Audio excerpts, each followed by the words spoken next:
선거 현장을 좀처럼 찾지 않던 장동혁 국민의힘 대표가 오늘 박형준 부산시장 후보 사무실 개소식에 등장했습니다. 박형준 부산시장 후보의 저는 개소식이 아니라고 생각합니다. 우리 국민의힘의 출정식이라고 저는 생각하고 있습니다. 장 대표는 이번 지방선거에서 이재명 정권을 심판해야 한다며 지지를 호소했습니다. 이번 지방선거는 국민을 배신한 범죄자들을 심판하는 지방선거가 돼야 합니다. 그러면서 남은 기간 갈라진 마음을 모아야 한다고 강조했습니다. 부산에서부터 오늘 이 자리에서부터 우리의 하나된 힘을 보여주십시오. 현장에선 야유가 나오기도 했습니다. 좀 있으세요. 비상계엄은 잘못된 거예요. 여러분들이 계시기 때문에 지금 국민의힘이 안 되는 거예요. 국민의힘 얘기를 할 때 이 장동혁 대표 얘기가 빠지지는 않는데 일단은 뭐 공식적인 활동이라고 이제 공약 발표 글자로 써놓으면 뭘 하는 것 같잖아요. 그렇죠. 근데 이게 다 SNS 상에서 펼쳐지고 있는 것이고 국회에 나와서 공약 발표하는데 당대표는 나왔는데 원내대표가 안 나와요. 그리고 뭐 어떤 일을 하는데 정책위 의장이 또 같이 안 옵니다. 이게 무슨 당의 어떤 체계라는 게 있을 텐데 이런 식으로 운영되는 이유는 뭘까요? 장동혁 대표하고 뭐 같이 다니기 싫은 것도 있고요. 이미 내부는 이제 차기 당권을 두고 갈라지기 시작했다. 뭐 그렇게 판단하고 있다. 해석을 그렇게 해야 되는 건가요? 크게 뭐 한 지금 한 서너 팀 정도 갈라졌는데 장동혁 팀이 그대로 있고요. 그다음에 오세훈 등 이 단체장들, 특히 이제 오세훈, 박형준이 한 팀입니다. 한 팀이고 그다음에 여기 이른바 김나, 김기현, 나경원 한 팀. 또 그 한 팀으로 분류를 하고 있고요. 그다음 또 조영 등 영남 중진들 이렇게 해서 뭐 다양한 팀들이 이미 지방선거를 졌다. 다음 당권, 그다음 보수 재편에 대비하자. 뭐 이런 흐름이 만들어지고 있답니다. 그러니까 전국 동시 지방선거를 하는데 그리고 재보궐도 지금 14곳이나 열리는데 국민의힘은 이제 한 덩어리로 움직이는 것을 볼 가능성은 이제 좀 낮아지는 거네요. 그러면 아니 주호영 원내대표래. 주호영 부의장 보세요. 김부겸 후보에게 최선을 다해서 열심히 해달라. 그 얘기를 하잖아요. 너하고 싸울 사람 나밖에 없었어. 이러면서 그러면 자기네 후보인 추경호는 뭐가 되는 거예요. 그런데 그런 얘기를 아주 그냥 당당하게 좀 한단 말이에요. 매우 심경이 불편하다는 얘기를 하는 것이고 그런 얘기를 해도 나 괜찮다. 나 육선이야. 뭐 어차피 앞으로 이제 필요도 없어. 이제 이런 얘기를 하면서 장동혁 이제 끝났어. 이제 이런 걸 지금 사실 보여주는 거죠. 장동혁 대표 입장에서도 손해볼 게 없는 게 이렇게 내 그립에서 벗어나서 선거가 이루어진다고 하면 선거에서 참패했을 경우에 자기의 책임도 희석되는 부분이 있어서 다들 그냥 후보를 제외하고는 다들 반기를 하는 것 같아요. 그럼 누가 책임집니까? 지금 김나안 이래가지고 지금 공동선대위원장 김기현, 나경원, 안철수 여기에 명예 선대위원장은 김문수. 김문수가 책임져요. 그러네. 그럼 이거 본인 입장에서 억울하겠는데? 하나도 안 억울해요. 지금 너무 좋아하고 있어요. 나에게 다시 스포트라이트가 오는구나. 나를 또 다시 제2의 당대표 선거전에 만들어지는구나 이렇게. 되게 좋아한대요. 문제는 이게 상임선대위원장을 누가 하느냐 하는 건데요. 상임선대위원장을 해야지 인사재정권이 오거든요. 그러니까 지금 공동선대위원장이나 명예선대위원장은 지금 그게 아니고 상임선대위원장이 돼야 되는 거고 그럼 보통 이제 선대위를 만들면은 어. 상임선대위원장한테로 당 대표의 권한이 다 이전이 됩니다. 그 역할을 누가 할 것이냐가 이제 해결이 안 되고 있는 거죠. 그러니까 중앙선대위가 꾸려는 질까요? 지금 왜냐하면 후보들은 각각 알아서 꾸리겠다라고 얘기하는 경우들이 많잖아요. 이게 중앙에서 그거는 지도부 마음입니다. 그래요? 안 꾸릴 수도 있는 거고요. 안 꾸릴 수도 있는 거고 꾸릴 수도 있는 건 지도부 마음입니다. 저는 꾸려지지 않을 거라고 보는 게 지금 누가 나설까요? 이 패배의 책임을 자기가 져야 될 수도 있는 부분이기 때문에 그래서 모스탄 뭐 이런 사람 어때요? 투표권이 있나? 아니 오늘 컨디션 안 좋다더니 맞네. 아니 컨디션 오히려 좋은 여기는 뭔가 지금 우리가 알고 있는 그 정부 안에서 뭘 끄집어낼 수가 없는 것 같아요. 그러니까 윤어게인하고 절연하겠다라고 했던 사람들 지금 판판이 다 후보가 못 됐습니다. 그리고 윤어게인 하겠다라는 사람들이 계속 후보가 되고 있고 현역 광역단체장들이 대부분 후보자를 유지하고 있는데 당대표는 미국 갔다 와가지고 하는 일이 이런 것이고요. 당내에서 쇄신해야 된다는 사람들은 어딘가로 슬슬 없어지더니 결국 명예선대위원장은 김문수가 돌아와요. 그 지금 상황이 뭐 윤어게인이냐 아니냐가 아니라 장동혁의 방미 이후 정신 상태가 멀쩡하냐 아니면은 상식적 판단을 못하느냐 이걸로 좀 분류가 되는 것 같고요. 그래서 김문수가 이제 전면에 나서는 걸 바라는 이유가 김문수 전 노동부 장관도 뭐 극우다 이런 비판을 받았습니다만은 행태적으로는 사람들이 싫어하지 않아요. 일단 점잖하고 주위의 이야기도 잘 들어주고 훌라프 잘하고 예, 뭐 그러다 보니까 잘하고 예, 사람에 대한 평판이 나쁘지 않거든요. 예. 그러다 보니까 이제 김문수 쪽으로 사람들이 차라리 김문수가 낫지 않냐 이런 이야기가 나오는 것 같아요. 아무튼 지금 국민의힘 상황이 전반적으로 이렇습니다. 그러니까 재판을 자꾸 보다 보니까 윤석열, 김건희한테 자꾸 죄를 준대. 그런데 국민의힘은 자꾸 봐주는 것 같다는 거예요. 그게 이제 대표적인 게 명태균 케이스인데. 그러니까 잘못이 있는 것 같고 무조건 잘못된 것 같은데 저것이 죄가 되면 국민의힘은 빠져나올 수가 없잖아요. 이건 대선 국면에서의 그렇죠. 상황들이니까 왜 재판부는 거기만 자꾸 봐주는 것 같지라는 얘기를 하던데. 근데 봐줄 수밖에 없을 수도 있어. 아 그래요? 이게 한두 푼이 아니잖아요. 그 국고 돈을 이렇게 배탄해야 되는 게 물론 뭐 능력은 있다 그러더라고요. 돈도 있고 네. 뭐 땅을 팔고 건물을 팔고 뭐 이런 얘기를 하던데. 예. 그렇다라고 해도 이제 한 당의 존립 기반을 흔들어대는 것이고 그렇게 되면 완전히 모든 거를 다 부정하는 체제가 되는 거라 신중하게 할 그 수밖에 대선 없다. 자체가 사실은 완전 망가질 수도 있는 거 아닙니까? 그렇죠. 대선 자체가 무효가 되는 거죠. 실제로 그 특검에서도 그 공직선거법 위반 혐의를 되게 나중에 수사했어요. 실제로 제가 가서 들었던 이제 수사관들한테 들었던 내용은 좀 놓치고 있다가 방송 쇼츠에서 여기서 제가 말을 했던 걸 듣고 특검님 그 고위직이 쇼츠를 이건 보고 정확하게 합시다. 뉴스 다이브를 본 거죠? 에서 나온 어떤 젊은 변호사겠죠? 그래요. 네, 그 쇼츠를 보고 아 맞다 우리 공직선거법 해갖고 자기가 야근을 하게 됐다라는 푸념을 들을 정도로 사실 메인 이슈가 아니었다 특검에서. 네, 그렇기 때문에 수사가 굉장히 늦게 이루어졌어요. 아 이거는 근데 좀 더 정확하게 봐야 되는 거 아닙니까? 그 여론조사 부분을 잘 모를 수밖에 없어요. 전문적 영역이기 때문에 아까 잠깐 이야기했습니다만 주식 비슷한 거예요. 나한테 뭐 주식을 안 주더라도 공시 정보를 먼저 알면 유리하잖아요. 예. 여론조사를 남들보다 먼저 알면 유리한 거예요. 그리고 또 남들한테 줄 때 가짜 공시를 줄 수도 있잖아요. 똑같은 가짜 여론조사를 상대방에게 줄 수도 있고 그런 부분들에 대해서 재판부가 이게 이해를 못하는 건 당연해요. 그럼 전문가들한테 좀 조언을 들었어야 되는데. 네. 근데 이게 이해는 못한다고 하지만 범죄는 성립이 되는 거잖아요. 그렇죠. 네. 그러니까 그걸 법리적으로 해석하면 되는 건데 그 안에서 다 봐주는 말들만 하잖아. 뭐 3번까지는 괜찮다 뭐 이런 게 그렇죠. 말이 안 되죠. 3번까지는 괜찮을 수가 없는 거 아닙니까? 그렇죠. 윤석열, 김건희 부부가 단독으로 받은 여론조사는 3건에 불과하다는 취지였는데 3건에 불과한 거 아니라 이 단독으로 받은 3건이 있었던 거예요. 그것을 무상으로 받았을 때 괜찮다라는 면죄부를 주는 게 이게 법원의 태도일 수 있는가. 그리고 전속적으로 주지 않았다. 뭐 누구도 받아보고 어떤 정치인도 받아봤으니까 전속적으로. 그래도 그것을 허용하는 게 과연 맞는 것인가라는 물음표에 대한 해소를 법원이 못 해준 부분이죠. 그리고 이 사건에서 핵심은 그거죠. 대선 경선 때 홍준표가 1등을 하고 있었는데 홍준표를 버리고 그렇습니다. 윤석열이 대선 후보로 올라가게 된 것이 명태균의 장난질 때문이었다. 사실 이제 그 부분이 되게 명확하게 나와 있는데도 불구하고 그 부분은 안 건드리죠. 예. 건드려버리게 되면 경선 때부터 이 국민의힘 자체가 엉터리 판단을 했었다는 것이고 그러니까요. 그때 대표가 이준석이었나요? 네. 그리고 그거는 사실 법원만 탓하긴 어려운 게 특검도 비슷했어요. 특검이었던 분이 사실은 그 창원지검에 계셨던 분이고 그분이 중앙지검 갔다가 특검에 갔던 부분이기 때문에 애초에 홍준표 쪽이나 이쪽을 건드리려고 하지 않았고 실제로 홍준표 관련된 혐의는 아직도 대구경찰청에 있습니다. 지금도? 네, 지금도. 그리고 오늘 저도 강혜경 씨를 만나고 왔는데 강혜경 씨 사건 아직도 지난 2주 동안 거의 경찰 조사만 4번, 5번 받고 있거든요. 그와 별개로 진행이 되는 게 없어요.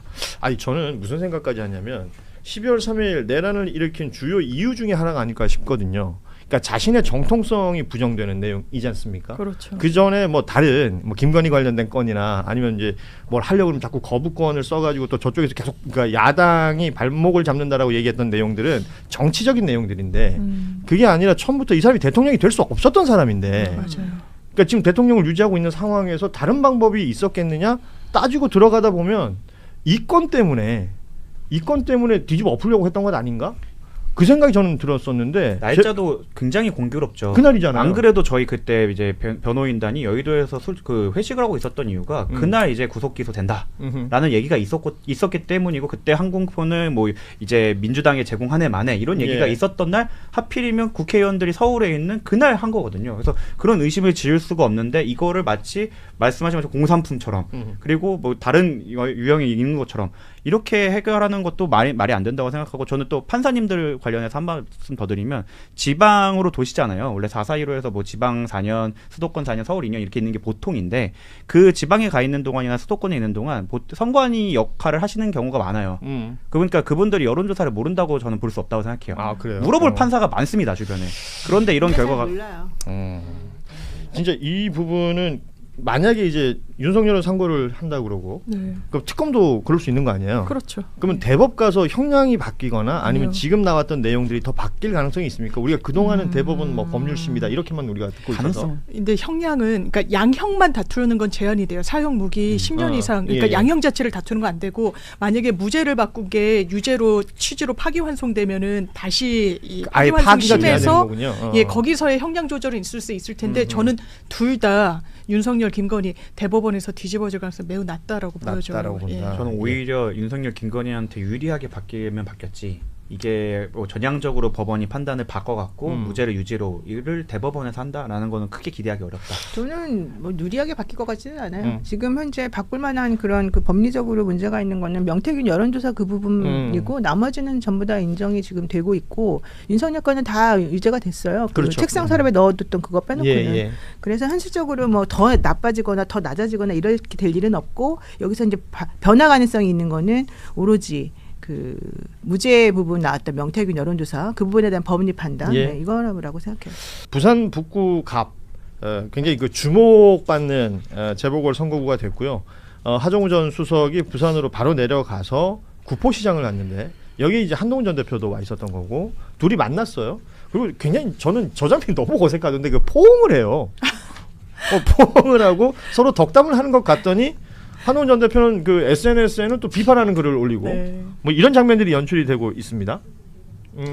근데 한동훈 전 대표를 사람들이 좋아하는 요인이 저는 하수석하고 좀 겹치지 않아요?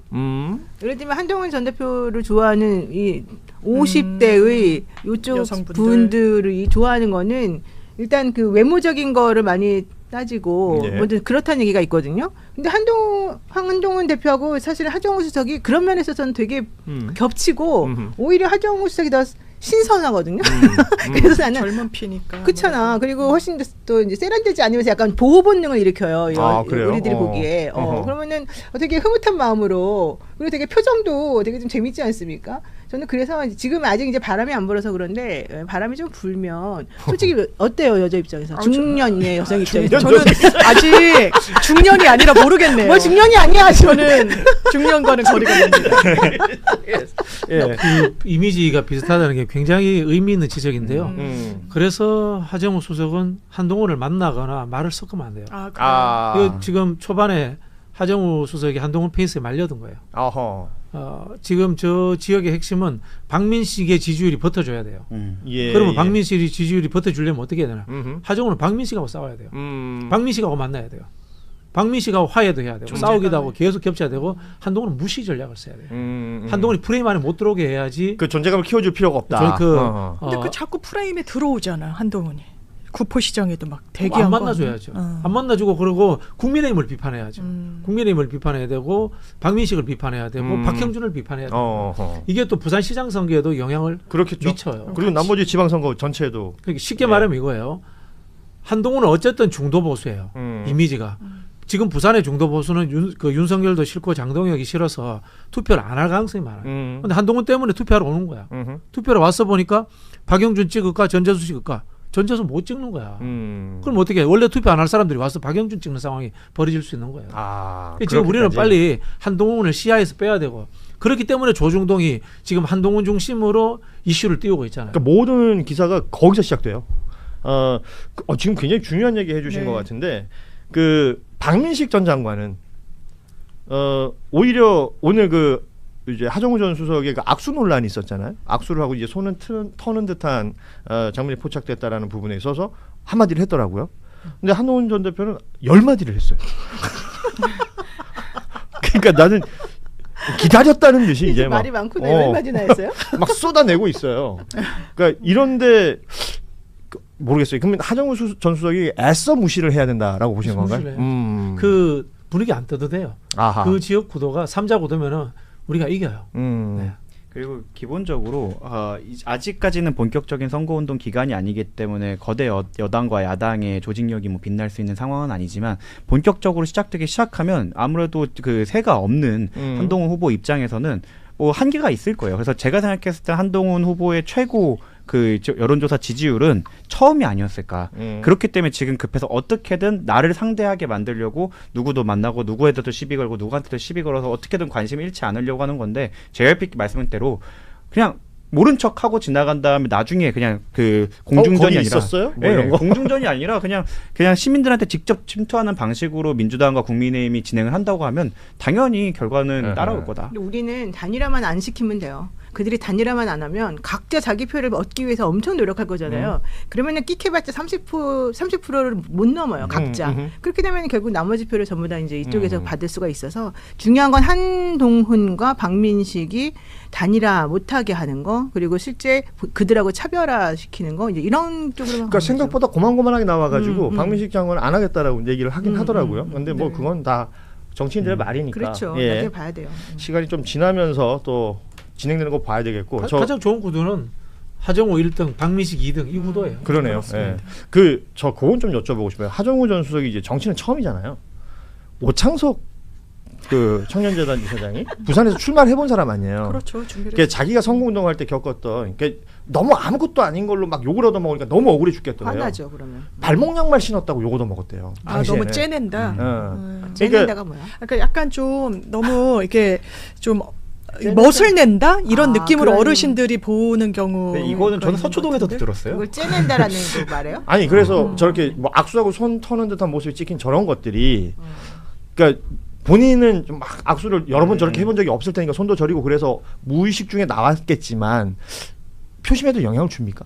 별 영향 안 줘요. 안 줘요? 미안. 그 양말 그런 거 신었다고 트집 잡는 거는 싫어해서 일부러 트집 잡는 거죠. 뭔가 그러면 그런 트집 잡으면은 박민식은 그러면 시커먼 타이즈 신고 다니던데요. 뭐 이렇게 해서 박민식하고 엮어서 들어가요. 그렇게 하고 싶은 말은 너무 그런 거에 상처받지 말고 자기가 그냥 크게 뚜벅뚜벅 걸어가라 이 얘기죠. 대통령은 국회 비교섭 단체 그리고 또 무소속 의원들을 다 모아서 오찬을 함께 했습니다.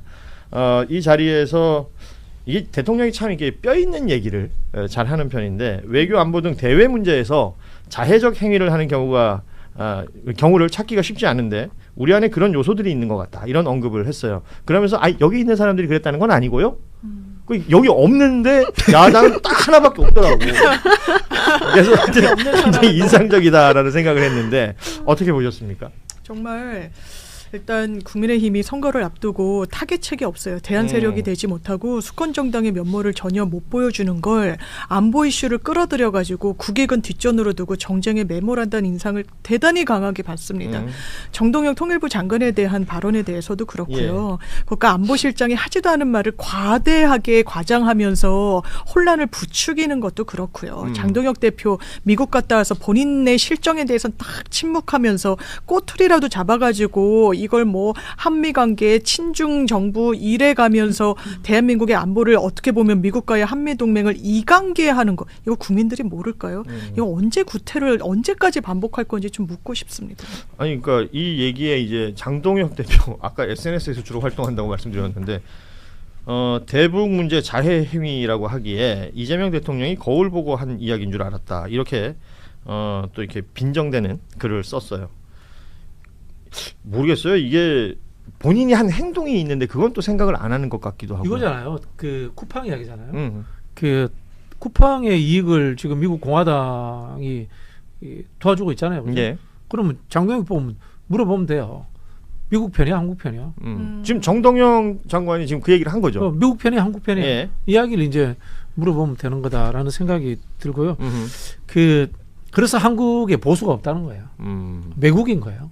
흐름이 자체가 그렇게 돼 있고 이들이 추종하던 제가 이승만하고 박정희 예를 들어볼게요.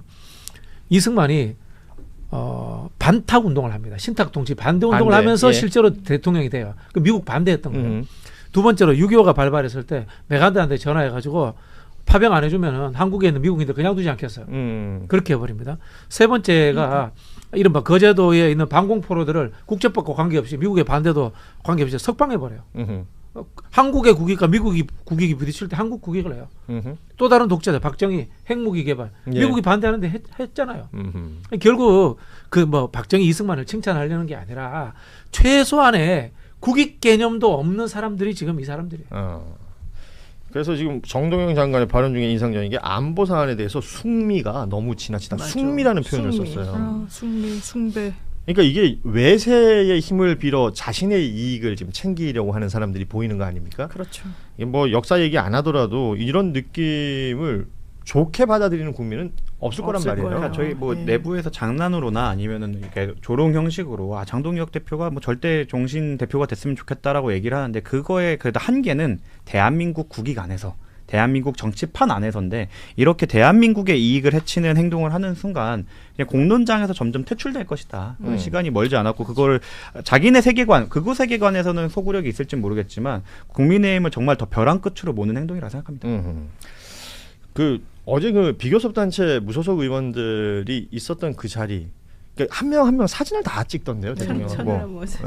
천하람 의원도 인상적이었고, 뭐 하여튼 조국혁신당 의원들도 뭐 다 그랬었던 것 같고, 지금 저 사진이 지금 단체 사진인데, 그러니까 비교섭 단체 의원들이 저런 분들이었고, 뭐 많잖아요. 뭐 3인당도 있고 기본소득당도 있고, 근데 이제 천하람 의원이 확실히 크네요. 세력이 엄청 의원이 되고 더 큰 것 같은데. 좀 컸나 봐. 네, 정치적으로 성장하면서 몸도 같이 컸나. 칭찬 맞죠? 칭찬이에요. 저 천하람 의원 정치적으로 성장한 것 같지는 않고.